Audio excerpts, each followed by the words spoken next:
বর্তমান আমরা পাবনা জেলার আরিফপুর গোরস্থানে আছি, যেটা একটি পুরাতন এবং অন্যতম একটি গোরস্থান, কবরস্থান।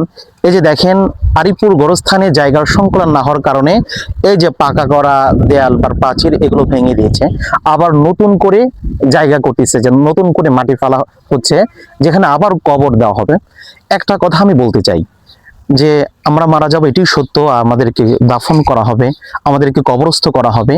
আমরা যে জায়গায় শায়িত, যেখানে আমাদের কবরস্থ করা হলো, কবর দেওয়া হলো, এই জায়গাটাও একদিন এরকম নতুন মাটি ফেলানো হবে, আমাদের কবরের অস্তিত্ব থাকবে না, বিলীন হয়ে যাবে।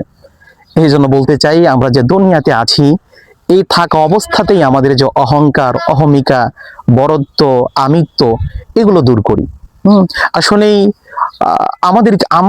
আমাদের বলতে কোনো কিছুই নাই। এমনকি শেষ পর্যন্ত যে জায়গাটা, ওই জায়গাটাও ঠিক থাকবে না, একদিন মুছে যাবে, বিলীন হয়ে যাবে। ওইখানে আবার কবর হবে, ওখানে নতুন করে কবর হবে।